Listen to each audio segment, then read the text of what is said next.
Добар ден. Новите тензии во Иран донесоа нови проблеми на глобалната сцена на економијата. Цените на енергентите постојано растат, се прелеваат во домашните маркети. Но дали целото тоа прелевање е оправдано или неоправдано? Многу прашања се наметнуваат деновиве, а мој соговорник на таа тема е кој, ако не е председателката на Организацијата на потрошувачи, Маријана Лончар-Велкова. Добре дојдовте. Ви благодарам за поканата. Веќе ги гледаме првите ефекти од прелевањето на цените. Се зголеми на 100 денари цената на маслото за јадење. Во некои маркети 10 јајца веќе се 140 денари. Многу се зголемија цените на зеленчукот. Меѓутоа, дали сето тоа може да се припише на растот на цените на транспортот или има злоупотреби во однос на залихи по пониски цени, во однос на искористување на моментот? Ве прашувам, никој не може точно да кажем, меѓутоа ве прашувам со оглед на вашето долгогодишно искуство. Благодарам. Да, тоа е одлично прашање заради тоа што и нас не истомачи како сега одеднашка, значи за толку кратко време на производи кои што биле купени, набавени предходно од добавувачите, трговците ги покачуваат цените.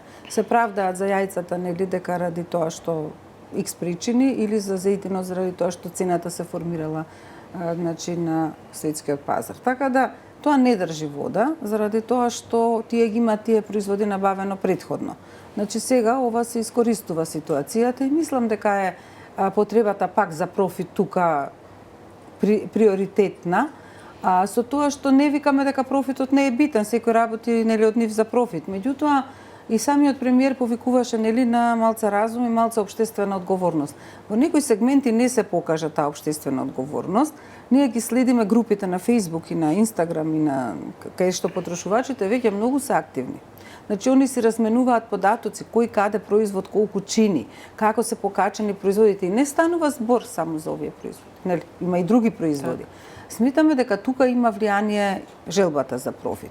Она што јас сакам да поентирам е дека и самите потрошувачи треба да внимаваат. Значи ние малце станавме потрошувачко општество. Во една смисла дека се создава паника. Знаете кога се создаде паника за нафтата, кога се прв пат покачи цената, па едни редици на бензинските пумпи, па како да ќе останеме утре без нафта и што ако наполните денеска толку многу? Значи некако таа паника е створена. И факт е дека луѓето се загрижени, и сите сме загрижени, и вие, и јас, и сите ние, зашто сите сме ние потрошувачи, нели? А важна сме група која што фактички го полниме буџетот преку ДДВ-то, нели? Многу важна економска група која што не секогаш се слуша низиниот глас во самата држава, па и во светот, и затоа се организирани вака. Смитам дека иранската криза нема да застане. Дека таа војна која е поведена против Иран, дека ќе продолжи и дека не се работи за 1, 2, 3 недели, па и 5 недели, некои веќе ли цитираат со септември и така натаму. Вчера гледаме цената на гасот, денеска гледаме 30% покачена, директен импут е во цената на струјата, нели? Така да тоа баш не е едноставна ситуација, мислам, реално да се кажеме. И тука ние како потрошувачи можеме да влијаеме врз нашата домашна потрошувачки регулирање на нашиот буџет колку што можеме, пошто знаете дека многу храна се фрла во Македонија. Колку цел еден град, колку Кочани, колку Штип. Значи толку многу храна фрламе и немаме никакви навики како да ја сочуваме сето. Тоа е едната работа. И втората работа е дека треба малце да рационализираме.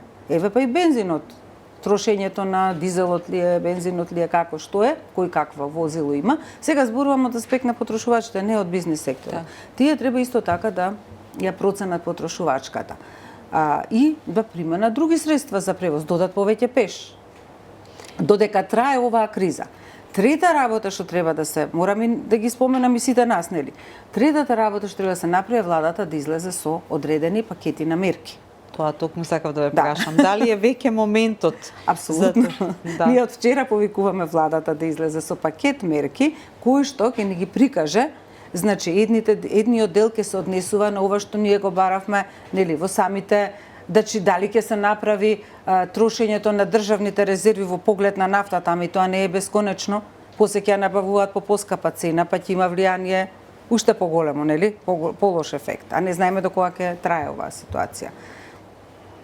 Другата работа е дека може да се влијае на цената на на самите основни прехранбени производи преку ограничувањето на маржата, оти они ако скокнат сега, фактички треба да се процени дали е можен скок, како ќе ги задржите сега со новите набавки. Значи треба да се утврди која група на производи, веќе ја знаат, имаат искуство во тоа и тие самите го процесуира оваа ситуација беше и предходната година, нели? А имаме искуство од после 22 година. Лошо, добро, меѓутоа 3 месеци додека трае одредено ограничување на маржите, луѓето се сигурни во тие производи дека ќе ги купат по таа цена. И сега постои ситуација дека нема да ги имало на рафтовите затоа што ќе биле поскапи и така натаму. Тоа не знаеме. Меѓутоа порано истото тоа се тврдеше, меѓутоа беа на рафтовите производите, ништо немаше, освен зејтинот еден период кога имаше недостаток на овој производ. Сметам дека тие мерки се многу битни, исто така доколку не излезат со државните резерви на нафта, тогаш ќе треба да се реагира со одредена акциза намалување и ДДВ. Веќе премиерот тоа го кажа, ама не да се чека да се луѓето сакаат да знаат кога тоа ќе се случи. Значи анализираме, мислиме, планираме, тоа е добро, све е супер и мора така да се прави. Меѓутоа кога ќе излезете со одредени резултати од тоа и кога ќе ни дадете на нас некаква иоле сигурност дека нешто нема да не се случува уште полошо од нашите очекувања. Во овој момент се наметнува и прашањето, се смени методологијата преку ноќ правилникот за пресметките на цените на нафтата и тоа на бензините и тоа токму кога почна војната во Иран. Од ваш аспект, дали тоа требаше така? Дали посигурни се чувствуваат потрошувачите и позаштитени ако цената се менуваше макар секој ден, него одеднаш еднаш неделно? Таа веројатно кога ќе собереме пак ќе имаше ист ефект зголемувањето, меѓутоа дали сепак имаше некоја психолошки што викате вие, еднаш неделно ќе се смени, од еднаш ка ви доаѓа да речеме 20 денари дизелот поскап, така? Ако тоа се прави секој ден, ќе биде по 3 денари, 4 денари, некако самиот ефект, чувството на потрошувачот ќе биде поинакво, нели?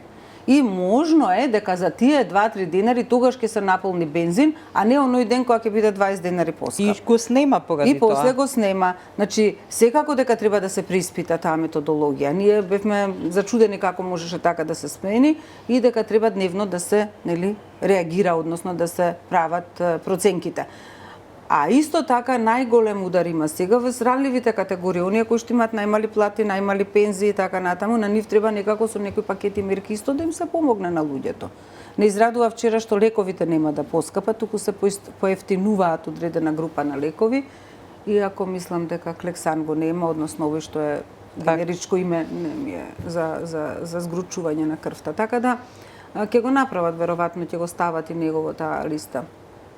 Мислам дека тука имаме доста голем број и поголем опсек на производи. Од изборуваме за наталитет, за деца и така натаму. Ние тука во таа основна прехранбена кошница, окей, добро, и децата ја конзумираат таа храна, меѓутоа храната за бебиња исто така е битна. Она што значи млекото за бебињата во најмала возраст, нели, тука треба да се гледа како да се субвенционира тоа за... Оти тие се сепак области во кои што тие пакети за кои зборував треба да се применуваат. Значи, и за ранливите категории, кои што оти сите не сме во иста категорија, еве ги малите бебиња, така? Малите деца, све им е поскапено, од пелените до... И ќе си поскапува тоа. Сега да не дојде ефектот, нели, да се пренесе и таму, па пак да реагираме. Мора да се предвидат ситуациите, за да превентивно се делува. Особено што имавме пример многу скоро беа критиките дека тие пакети на некој начин задоцнија. Имаше тогаш, нели, кон ранливи, со посебни мерки, со вонредни мерки. Веројатно, некако се предвидуваше, првите изјави беа дека ова војна многу брзо ќе заврши, можеби оттаму се тргна, но веројатно сега веќе е време да ја видиме владата со конкретни, што велите, пакети, конкретни мерки. Така. Тоа е многу битно да се процени. Знаеме дека сето тоа делува на... Има фискални импликации. Значи да се намали акцизата, ќе има помалку, нели, средства во буџетот. Ама сега со зголемувањето не ДДВ-то, извинете, ДДВ-то да се намали, има помалку средства. Добро, од акцизата да се откаже, тоа е добар приход, нели? Така да мислам дека ќе има ефекти врз тука, меѓутоа и они ќе си ги намалат своите издатоци. Веројатно ќе се зголемувањето на прилагодат. цените сега пак сигурно си плюс во буџетот, бидејќи во цените Секој зголемување така. на цени треба да се знае дека ние потрошувачите сме многу важна група економска, заради тоа што ние и вие и јас и сите ние заедно сме потрошувачи, па и луѓето кои работат во администрација сегде, и ние сме тие кои што го полниме буџетот со ДДВ-то. А да не зборувам за други приходи, нели? Исто така. Минатата година на крајот беа казнети за нефек за картелско здружување 4 маркети со по 50.000 евра и Сојузот на стопански комори во чии простори беше утврдено дека се договарале цените. Сега подобро е да се каже, нели, да се спречи отколку да се лекува, затоа што на крај крајава тие пари отидоа во буџетот, но нека и луѓето што веќе ги платија по големите цени.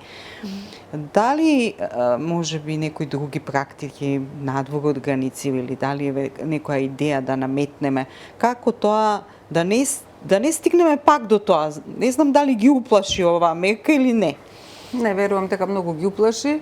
Тоа не се големи парични средства, добро големи се кога кажете, меѓутоа они прават енормни turnover profit и така натаму, така да тоа е еден сегмент кај што они треба да го платат. Меѓутоа проблемот е што тоа што го платил граѓанинот поскапо.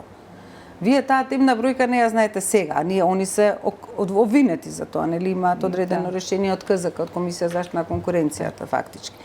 И добро е што го сработи. Јас сум многу изненадена и пријатно многу од работата на Комисија за заштита на конкуренцијата и многу ми е драго што така тој закон се донесе. Она што е битно е дека вие што рековте да тие пари влегоа во буџетот преку повисоките цени и ДДВ-то всушност. Меѓутоа во суштина ние ги плативме тие. Тоа се наши пари кои нема да ни се вратат. Прво не може да ни се вратат ако земеме ние го немаме ни законот за колективната тужба. Закон за парнична постапка уште не ја вовел колективната тужба како инструмент правен. И сега ние чекаме на тоа. Министерство за правда е надлежно тоа да го направи, да ги донесе измените на законот за парнична постапка. Едно време зборувавме тука. Од тогаш кога бев гостин кај вас, до сега ништо не е направено. Тоа сакам да кажам, многу време алармирате за тоа. Донесовме експерти од БЕУ, од Европската потрошувачка организација, да укаже на тоа. Разговаравме во Министерство за правда. Ни ветија дека ќе има измени на закон за парнична, дека е спремено се, уште ништо нема. Значи во такви ситуации кај масовни оштетувања може да се примени. Како ќе се примени не знам, јас треба судиите многу добро да бидат едуцирани за тој закон, за тие измени утре. Оти таква колективна тужба ни е потребна заради тоа што имаме све повеќе такви некои масовни оштетувања и сакаме да ја примениме. Или, например, сакаме да ги внесеме потрошувачите во едни такви кампањи, кај што тие ќе не поддржат за колективна тужба. Ама не можеме. Нема таков инструмент. Ние исто беа, нели, како картел обвинети осигурителните компании кои ги покачија цените. Сакавме на тој начин, ама одевме со индивидуални тужби. И добивме 4 предмети, да. Уште судски спорови. Меѓутоа, таа општествена одговорност за која и премиерот спомна и другите спомнуваат стално и мене ме радува пошто јас стварно сум работела долго време на тој сегмент, на таа област и со Министерство за економија и со фирмите, некако како да затајува. Наместо да се развива, наместо да се развива, како да затајува. Добро, некои чешми се градат, некои за жената се мисли, такви некои проекти, да. Меѓутоа, во овој сегмент немаме некоја видлива експанзија, би рекла, или видливо покажување на таа општествена одговорност од овие компании. Дали гледате некакво спроведување на законот за заштита од нефек трговски практики? На него многу очекувавме. Ама мислам дека и самите и во самото Министерство за економија имам чувство дека не е задоволно, имаше најави за зголемување на казните. Рекоа дека ќе се зголемат казните, пошто не се некои казни високи, меѓутоа, она што би значило за промените на на начинот на однесување на дистрибутерите, односно трговците со дистрибутерите и покачувањето на цените во зависност од тоа каде ќе се најде производот, каде ќе биде, дали ќе биде рекламиран или не, што ја зголемува цената на производите, мислам дека сега не е баш време за тоа и дека навистина треба да почне вистински со примена овој закон, заради тоа што и тоа ќе помогне на намалување на цените. Нешто започнаа со примена и добро беше, меѓутоа немаме сознание стварно кои се ефектите, кои се позитивните ефекти и колку навистина се најдени кои фирми, како е направено, во која ситуација го злоупотребиле своето учество на пазарот. А ние сме во постојан некој грч во последниве години од пандемија преку енергетска криза, па нова ова енергетска криза што не снајде. Меѓутоа, вие редовно правите извештаи, еве кои се најчестите поплаки минатата година кај вас и колку воопшто поплаки дојдоа? Па да, имаме голем број на поплаки, да ви кажам, ние ги водиме статистички. И ги запишуваме сите, и оние кои се јавени на телефон, и оние кои се јавени по имейл, односно на нашата платформа. Имаме и платформа кај што може да поднесат приговор на opm.opm.org. Имаме и посебно направен портал таму за поднесување на приговор и доста има покачување на приговорите кои се доставени преку електронска пошта, мейл и така натаму за сметка на овие кои што се јавуваат на телефон. Малце задржав тука, така да и на тој начин ги делиме. Гледаме дека луѓето се повеќе се ориентираат кон таа електронска пошта и со работа на тој начин. Тоа е добро. Па имавме некои 1978 советувања во Скопје, ама на цела Македонија што се, мислам се уваат луѓе од цела Македонија. Во основа на статистичкиот прием, значи имаме еве електронски 39, телефонски 57. Пак е повисока бројката, процентите, да, во проценти, извинете. Сега, видот на поплаките се различни, значи во поглед на производите. Односно имавме доста производи кои што како во домот, кои што, значи се однесуваат на неквалитетна обувки, на текстилни производи, потоа се однесуваат поплаките на непочитување на рокот на достава на производот, особено мебелот, како истакнам тука по нарачка, се доцни, па затоа направивме таа брошура, нели дека фактички ако платите се однапред и треба да ја прочитаат, трговецот е должен да ви исплати камата за доцнето предавање на предметот во ваша собственост. И тука добро е опишано тоа на кој начин и како да го направат. И меѓутоа проблемот е што има многу, како да кажам, нема толку голем обем на производители, трговци со мебел, онда вие чекате, немате избор кај да одите. Изборот е лимитиран тука. Так. И они тоа го користат на пазарот, па чекате по 45 дена, треба 30 дена најмногу.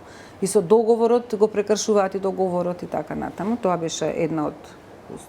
Во делот на јавните услуги имавме 445 пријави, проблеми со телекомуникацијски услуги, незадоволство од брзина на интернет, исто така често ги менуваат ТВ програмите, значи знаете дека високи сметки, наплада на дополнителни услуги за потрошувачите кои што не го потпишале тоа во договорот или тие сметаат дека не го потпишале, па тогаш им кажуваме што да направат. Еве се имаме нов закон, ќе имаме за електронски комуникации, мислам дека ќе биде подобро. Се надевам. Исто така, кај делот на високи сметки за електрична енергија, нечитање на брилата, знаете, тогаш во јануари месец, кога добија многу енормно високи сметки луѓето, па одма одеа да реагираат до некои кои знаат, нели, некои си платија. Има реакција до ЕВН, па и до регулаторна комисија за енергетика, за да може да се намали сметката, така? Односно да се реално да се плати колку што потрошиле. И чести прекини, тоа имавме во села, некои во надворешни, значи надвор од Скопје да речеме и пошироко, имаше прекин на електрична енергија и недоволно напојување на апаратите за домаќинство со електрична енергија, па и значи покрај прекинот и неквалитетно испорака, тука имавме тоа. Во однос на топлинска енергија исто знаете дека имаше проблем. Значи зборувам за јавните услуги. Так. Топлинската енергија не беше испорачувана во време кога беше ладно и луѓето им беа радиаторите ладни, а мораа да уклучуваат клима уреди. Не верувам дека топлификација тогаш се јави со некои изјави и слично, него некако беа многу скриени. Тоа се ние го плаќаме како потрошувачи, зборувам сега за аномалии на пазарот кои што се јавуваат и кои што треба да се избегнат. Да не зборувам за сметот и по проблемите со сметот кои што ги имавме за време на изборите и тоа го нотиравме, се јавуваа. Потоа исто така сега се жалат и тогаш за јавниот превоз се жалат луѓето, чекаат со доста големи редови луѓе чекаат да се качат во автобус и кога ќе се качат е голема гужва и морам да напоменам со туристичките патувања кои сега се откажуваат поради овие ситуации и начинот на кој треба да се откажат ако мислат дека не можат да одат и во смисла на кога тргнуваат со автобуси, еве сега имаше еден случај кога тргнале со автобус, поодале до Италија и два пати се распа автобусот, па чекале, па друг да дојде и така натаму. Тие безбедносни аспекти во смисла на уште не се решени.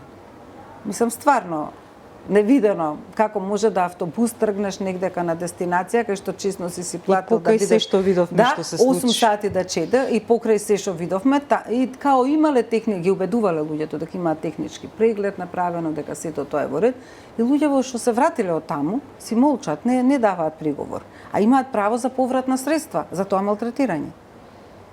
Ве разбирате, некако ги убедуваат и сето тоа. Па еве се трудевме ние дојде до нов автобус и така натаму. Вчера тоа го слушав како една жална приказка уште со сето тоа. Знаете колку имаше такви, мислам страшни последици. Затоа ми покрај се. И во однос на финансиските услуги, овие брзи кредити, сега министерката излезе кажа за брзите кредити, за нечесната пазарна пракса при рекламирањето, користењето на млади луѓе за да рекламираат такви кредити. Буквално имате стално кога читате нешто ви излегуваат, значи понуди на тие кредити. Се уште не е решена таја, уште има со други зборови искажана наплатата на опомените кои не треба да се наплаќаат. Спротивно на закон за заштита на потрошувачи е тоа. Накусо, значи нема сектор кој што не е засегнат со повреда на потрошувачки права. Па не знам, многу се широки потрошувачките права, ние се обидуваме да ги следиме. Сега нешто имаше со храната, не кажав, за текнати производи со поминат рок, дури агенцијата за храна е доста активна сега, значи доста ги излезени се на терен работа. Треба повеќе да соработуваат меѓу себе овие институции. Доста работиме, еве ние сега иницииравме комитет за заштита во Институтот за стандардизација да се формира за безбедноста на детските играчки и да се поврзиме со Европска Унија, со порталот, порталите нивни и да соработуваме со Европската организација за стандардизација, кај што се и невладени организации, СНСНЛ кај што се влезени, така да имаме една убава соработка, еве, се воспоставува со нив и тука нешто се надевам да се направи, пошто не ги спомнавме играчките и тие беа, нели, имаше афера за играчките дека се со... Сега за онлайн продажбата не знам дали имаме време да ја спомнуваме, исто така. Тоа посебно мислам дека треба да организираме. Тоа стварно треба посебно, затоа што да тоа е посебна област, дигиталниот пазар и сето тоа што имаме и немаме. Како е регулатива и како едукација на потрошувачи. Госпоѓа Маријана, ви благодарам што бевте денес со нас. За жал, оптимистички вести околу цените немаме, но еве да работиме на заштита и да работиме на пакети за заштита на стандардот на граѓаните. Ви благодарам и на вас, почитувани читатели и гледачи на Слободен печат.